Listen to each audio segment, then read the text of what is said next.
Let's go. Welcome to the Cage Nation. Welcome to the Cage Nation. Welcome to the Cage Nation. No one can drop us, no one can stop us. We are the warriors, no one can top us, no one can rock us. We are the warriors, no one can drop us, no one can stop us. We are the warriors, no one can top us, no one can rock us. We are the warriors. Welcome to this special edition of Cage Nation TV here at CDMMA 10. Drew Shannon, Albert Cameron, and this guy, Rob Lynn. We're putting the band back together. The boys are back in town, why not? But we don't have number 5. And that town is Altoona, Pennsylvania, where we had an incredible night of fights. Well, Rob said it, we're without number 5, and as much as we love the guy and we loved having part of the group, he did take a job with the commission, which means he can no longer be involved with the MMA press. I thought you were talking about the other guy. Number 5? Yeah. That would be Patrick. No. Oh, you mean the other? Pat moved into the number 4 spot. The other, yeah. Well, that's even when the vacancy opened up, Pat remained number 5. Yeah. That was Dan Bogan's credit. We can't do anything. You know, it's like the episode of Scrubs. Number 1, hey number 1, hey number 2. Pat's number 5. So yeah, Pat took a job with the commission. The other one is absent. Again. Story for another time. Yeah, exactly. Congratulations to Pat, by the way. Great job. Yeah, absolutely. And Pat's expecting a baby any day now, and we're all of us. Monday. I saw he was Monday. I saw he was carrying low. Wow. So we certainly want to make sure that Mrs. Johnson is healthy and the baby is delivered. Mrs. Johnson. Okay. All right, let's get to the fight card because apparently we've got some hungry people we want to go out and eat and party up we afterwards. do. All right, Albert, go ahead.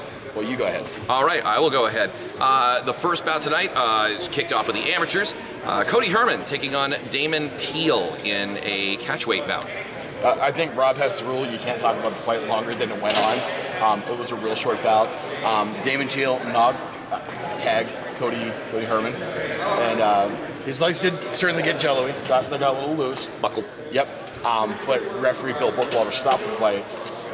His eyes actually rolled into the back of his head, and that's where dangerous separation of consciousness occurs. That's where brain damage can occur, and I agree with Bill. And fighter safety is always key and paramount. I didn't see his eyes go in the back of his head. I seen his eyes go and then off the other direction. I seen him hit the ground. Yeah, it might have been a flash knockout, but here's the thing: he's an amateur. Right. Why destroy all his brain cells when he can get? You know, because I think the end was going to be the same. You know, he bounced back up. He seems no worse for wear. Good for him. Right. You know, but that was a good straight shot, and I think the end was going to come the same way. I can agree with that. All right, let's go to bout number 2 in the amateurs. Brandon Laney taking on Mark the Port Strangler Stets. I have no idea where he got that nickname. I don't want to know how he got that nickname. Brandon Laney's last fight here at Complete Devastation MMA was against Justin Johnson. I mean, clearly he got busted up. Our table got blood all over. You know, and he wanted to come back and he wanted to avenge that loss. And I think he did. I mean, his game plan the entire time was take him down, grind out the victory. And he did it well. And he did eat some shots on the way, which wasn't a completely one-sided victory. But, I mean, there was a strategy in mind, there was an end goal, and I think Brandon Laney got there, even if he might have taken a long way around. Rob. All right, moving on. Said it better. Moving on, let's go to bout number 3. Bryce Shaw taking on Corey Urema. I want to talk about this. Both guys, first of all, making their amateur debuts tonight, and what a debut for Shaw. Okay, Bryce looked really good. Yeah. His corner, I could hear Darren, you know, follow up with the right after the kick. And he threw so many leg kicks and he wasn't following up with the right. I think had he followed up with the right, he would have flatlined his opponent, hands down. Bryce looked great. His hands looked good. They were accurate. You know, he was on point with everything he was doing. The leg kicks looked good. The only thing maybe I could, say is, listen to Darren and jack the guy in the jaw when he's telling you to. Well, it was a great fight. And think about this too, amateurs making their debut, right? Yep. Both of them. Yep. Went the distance, and they did not slow down. I'm going to disagree with you about Shaw being able to flatline Urema. Urema got tagged a lot in the jaw, and he did not look any worse for wear. You know, sometimes guys get hit in the face, and they kind of get that glassed over look, almost like losing the will to fight.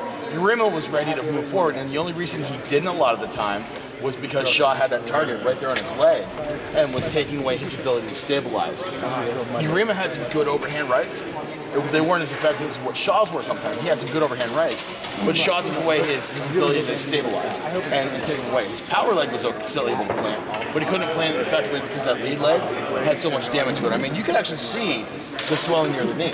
I think the hands were on the fight. I mean, I'm not saying the kicks were ineffective. Right. The kicks, because I honestly thought we were going to see him stop him by leg kick at one point. Yeah. Right. However, I think Bryce's hands were the story of that, and I think they were crisp, they were accurate. He looked great. You know, I think a lesser man would have gone down a little bit earlier. Urema taking it all the way to the distance. One tough guy. He definitely. I talked to Drew in the middle of the event. I'm like, you know, there's a couple fights I think we need rematches for. I'd love to see those guys go again. Most definitely. Unanimous decision, Bryce Shaw. Our fourth bout in the amateur division. Osahan Omo Osagi. Did I say it right? Yes. Osahan, Nailed it. Or now I can't say he it. actually told me the best way to go about it. Just call him Os. He will answer to Os. Osahan Omo Osagi taking on Luke Ickes. Ickes. Luke Ickes. Ickes went into that fight knowing that Osagi was a purist boxer, that he was going to have dangerous hands, and that did How not. fast did he go with those hands? Well, what I'm saying is, like, he knew that, you know, those hands were dangerous, but that did not stop Ickes from getting in there and trading him. Now let's remember though. No. The last time we saw Osahan Omo Osagi, He beat Josh Lear by the north-south. right, by submission. This time around, we got to see the boxing expertise of Osh. I saw the Os tonight that I was expecting to see last night. Right. I'd agree with that. Yeah, the combinations were fast, real fast. I mean, beautiful combination. And he's hitting them like hard. Yeah, I would have been crying. It's hand, like his hand and head movement. Like, you know, you hear boxing guys like, move your head, you know, throw your hands. He executed. You know, like the head and hand movement was great. I think the combination that knocked Ickes out or broke his nose to stop the fight. I think that combination was better than I've ever seen in a pro fight. I mean, ever. And I mean, that was a great amateur fight. That was separated or stopped in between the It rounds. was stopped in between the rounds. Yeah, the doctor Yep. came in and was like, yeah, he's taken enough, he's done. Oh, right? Well, it was at the end of round 2. That's when the TKO I'm just occurred, making so. sure that I'm on the right page here. Yeah, So- but it was a beautiful fight. Almost- Hand movement was great. Omo Osagi, round 2, TKO at the end of round 2. Excellent. Yeah, and this kid got to watch him fight too, which if I were a pro fighter and my kid gets to watch me for the first time, that's how I'd want to watch, like, have him see it for the first time. He's an amateur fighter, so.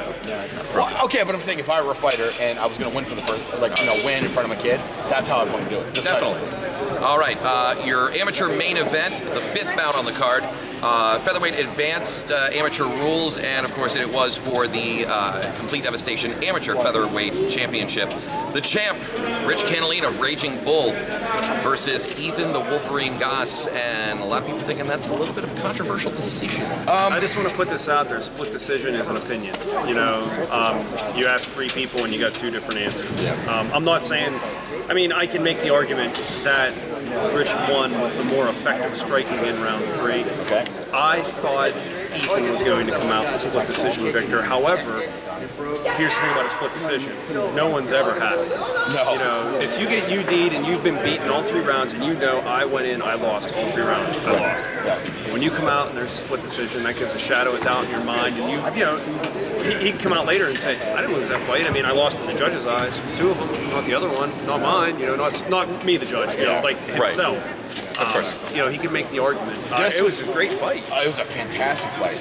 This is the fight that I also told Drew we need a rematch because there's too many ifs.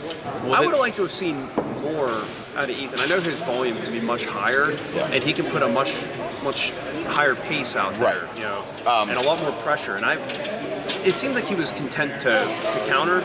You know, he won a left early on, and you heard the crowd, whoa! Oh, I mean, yeah. it was, granted, if it misses by an inch, it misses by a mile, but if it would have connected, it would have been over. What really impresses me about Speculation, of course. What really impressed me about Ethan was he's a fighter who's constantly not afraid to fight the other fighters' game. When he fought Lenny in Johnstown, he was not afraid to go to the ground with him. And I mean, he even took him there with that, was it Haraya Goshi? He scored a beautiful Haraya Goshi hip throw for the judo ignorant like I am. He was also not afraid to throw with Rich Canalina, despite Rich Canalina having a longer reach and effective strikes. Because when Rich Canalina beat Zach Schultz for the CDMMA title, he beat it purely on the fact alone that he was able to keep Schultz at bay, because Schultz is a much better ground fighter than Rich Canalina. He was able to keep Schultz at bay with his effective striking, and I mean, he won by decision, but I mean, it was a clear decision. This is a fight that, I mean, like, we need a rematch. I mean, everyone who was in the Jaffa Moss tonight is going to have a different opinion. Yeah. And we need to get a rematch of the fight where we know that there was a clear winner either by submission or knockout, or you name it. Yeah, you could be like the UFC and just have continued title fights. You know, like, oh, he just lost, he gets an instant rematch. Right. You know? Right. I for one, I gotta tell you, I would love to see Catalina Goss 3. Yep. So let's hopefully that How many happens. hours do you think Catalina's back piece took? A day? Oh, the no, tat? I'd say much worse than that. No, like a whole day, like No, 24 I'm hours. thinking like 36. How long? 26. Wow. 26 We're hearing from the crowd 26. 26. We're going to take a break real quick. We're going to pay some bills with our sponsors. When we come back, we're going to talk about the pro card. With those sponsors, I might just end up at the UFC Fan Expo before it's all said and done. Do I get money from the sponsors? No. Oh, burn. We'll be back. More Cage Nation TV from CDMMA 10. Stick around.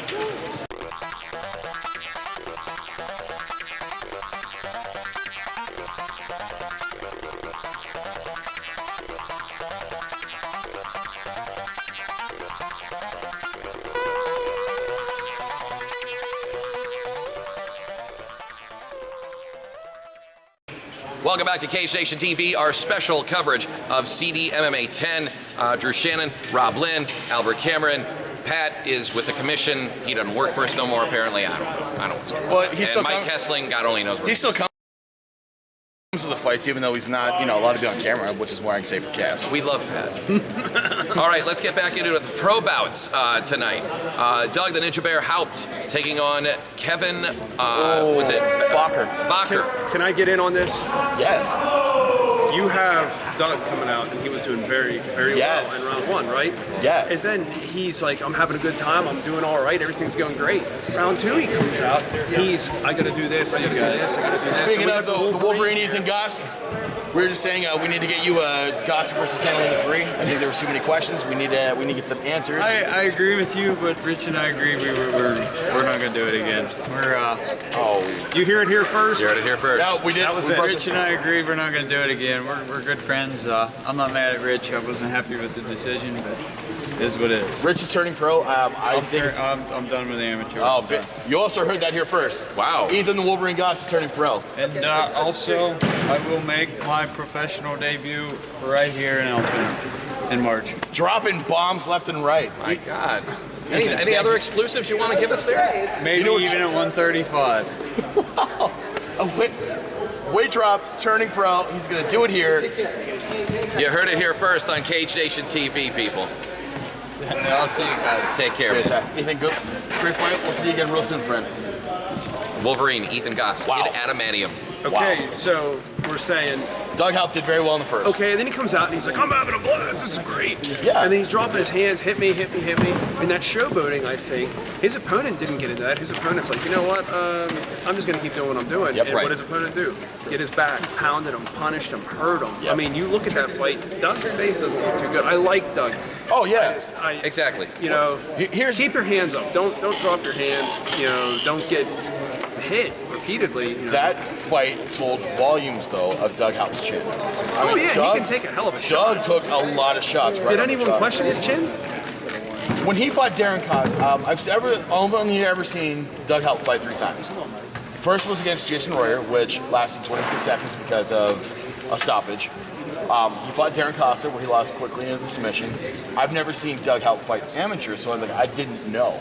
Oh, his chin's good. Yeah, I'm saying the shots he took he has a hell of a chin. I would agree that the showboating was great for the momentary end of getting people into it. Like, oh yeah, we're excited. It did not do him any favors long. Is his last name Diaz? No. I don't like it. Okay. All right, so Kevin Baker? Walker? I almost said bacon. Oh, 7 degrees separation, right? 6. 6. That. playing. Coffees for Thanks for playing. closers. Wins by a round 3 rear naked choke, right? That's and what time? 3:40. There you go. I did not mean to steal his thunder. He'll make me pay in the car. That's right. Ow! All right, our next bout. Wow. Anthony Corpara taking on Davis Horacio Jr., a middleweight bout, and this Holy one, shit. let's face it. I'm just gonna say this: 27 seconds, round 1, TKO, Davis Horacio Jr. And we say more. No one was going to make it out of that round alive. That's 100% guarantee. These guys were throwing heavy, they were throwing hard. And I said to the guy, I think I heard the second when his brain shut off from getting hit. Because, no, seriously, and I don't mean it's insulting. Here's what happens. You get bigger guys that hit harder, knockouts come easier. And I think middleweight is one of the perfect divisions for speed and power. Speed and power, yeah. Yeah, you know, and they're firing, and it's like a salvo. And I'm thinking, come on, move so I can get some photos of you guys, damn it. Yeah. And they were, a little bit further back, and then just... Well, here's the thing, it was instant. The divisions in MMA, I mean, depending on the state, it could be 115, but it typically starts at 125, and it goes up to 265. In Pennsylvania, I don't want to hear the new governor talk about the war on obesity whatsoever. Our biggest guys were 185. They were the biggest guys on the card tonight, but Rob hit the nail on the head. Middleweights have that great combination of speed and power, and it was great. I mean, we've just talked about the fight longer than it happened. All right, good. All right. Moving on. Next one. Travis Wineland? Here we go. Travis Wineland taking on Steve Smith. Holy featherweight shit bout. again. Unbelievable comeback for Travis Wineland. He's been out for 4 years. He made his return this evening. And yeah, they're tearing stuff down. They're breaking this show down. Return after 4 years. And he looked that good. He looked fantastic. Not an ounce of rust on him. He just went in there and kicked ass, took names, and left the pencil at home. Basically, here's the story of the fight in my mind. Okay. More effective striking, more effective ground control, punishing all around. But I want to talk about something. Steve Smith. One tough bastard. He kept trying the entire time. At no point did he go, I'm done, I'm going to quit. Right. He didn't give up. He kept moving, he kept trying, he kept coming out ready for more. Yeah. And he caught Travis in round 3. And you seen Travis, he was like, shit, that caught me clean. He starts, twinkle toes in it back. There was one point in the fight where we all forget that Steve Smith is a survivor. We all know that. He's a survivor, but he's also very good at submissions. There was one point where Travis had side control, he had side mount. And I think Travis was in more danger than what Travis realized. When Charlie Gathers fought Steve Smith in Johnstown, Charlie was in the exact same spot, and Steve pulled off one of the slickest arm bars I've ever seen anyone pull off. And Charlie was in trouble with that arm. Charlie was in some real danger. I mean, he had to turn and power out and rotate. Travis was in no more danger than what I think he realized. However, for the scope of the entire fight, absolutely. Travis, welcome back. LL Cool J said, don't call it a comeback. You would never believe the man who fought Steve Smith and I had been off for 4 years. He just quoted LL Cool J. I did. And that, of course, ended, round 3, 2 minutes, 17 seconds, guillotine choke. There was one point that Travis Wineland had the neck crank on Steve Smith, and I'm like, the human head isn't supposed to turn that way. No, it doesn't like that kind of move. No, and Drew said if you were an owl, maybe. But 270-degree angle, yeah, no, that wasn't good. All right. Main event, take us to it. Main event, Charlie the Madman Gathers taking on Joshua Aarons, who we were kind of taken aback by.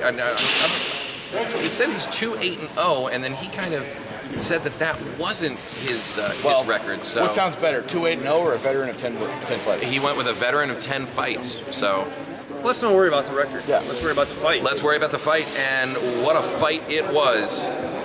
Well, I've always said it.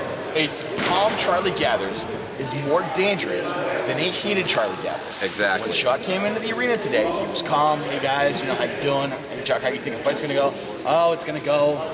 That's the Charlie dangerous. That's the Charlie Gathers that's dangerous. Right. The one who can think and has clarity on his side. And Chuck went out there and he executed. I mean, Josh Adams, bless him for getting in there and fighting, but he didn't have an answer for Chuck's onslaught. A choke. I heard the sounds he made. Yeah. And I didn't like them at all. Yeah. Scary. The final choke? Yeah. Lifted him up off the ground. Good couple inches. Now, at the end of the fight, Chuck runs over and he's excited. He bangs his head off the cage a couple 100 times. And I'm exaggerating. And he's very elated. His kid's never seen him fight before. I mean, this is real big deal. Yeah. And Chuck's going to be making another fight here on the 26th. You know, this is 3 fights in how many days? Is 3 fights in 4 weeks. Yeah, you know, and that's good for him. You know that he's coming out on the upper end, and you know, let's hope he comes out on the upper end again, and you know, let's see Joshua Aaron's back at it soon. Absolutely. All right, big announcements from tonight. Okay. There isn't a definitive date, but we've heard that CDMMA will be coming back in the spring. I've heard March thrown around there. I've heard talking November again. I think tonight's fight card was excellent. I think if they keep producing quality fights like this one, they're gonna have no problem selling tickets again. Well, as we just reported right here, Ethan Wolverine Goss going pro. He's done with the Emmys. And who else was it? Was it Catalina? Catalina is also Catalina is also going pro as of tonight. So 18 fights as an amateur is very thorough. I think it's I think it's time to move up. Yeah. So congratulations to both of them, and congratulations to Drew Daria and the whole staff here at CDMMA. A fantastic card, up top to bottom, and it was a fun night, I think, for everybody. Altoona, it was amazing, and if you weren't here, you definitely missed out. It was great. Had a lot of fun. You guys had fun too, I'm sure. The whole day was just a lot of fun, and I forgot how much I missed doing this part of it, doing like the commentary and the coverage. It's been a while since we've done this. It has. I mean, you can watch a fight on TV and like, okay, yeah, I'm really interested in this. But then, like, even the cards that aren't the fights that aren't as exciting, right? It's like, I could go make coffee or like, oh, hey. Oh, you mean like the last pay-per-view? Right. Yeah, he's right. He's right. Yeah. But I mean, like, this being live and local makes a big difference. I mean, when Wineland was fighting, there was such an energy flowing through the room. When Catalina and Goss was fighting, everyone was so jazzed. And that's, I think, the best part about going to fights and seeing this stuff live. All right. Are we ready to wrap this up, gentlemen? CDMMA 10. It's in the books. We'll catch you next time here on Cage Nation TV. We're going to get back to regular programming covering stuff. I know we will have a presence at Pinnacle's Fighting PFC Thanksgiving Eve. We're also going to be going back to Gladiators of the Cage December 6th. Right. Okay. So for Drew Shannon, for Rob Landon, I'm Albert Cameron. Closing thoughts. We certainly want to wish the Johnson family a whole lot of luck when the baby's being born. And maybe I'll get to go to that fan expo in the UFC if I get enough sponsors. Whatever. It's been Cage Nation TV. Zen-like. We'll talk to you next time. See ya. Let's go.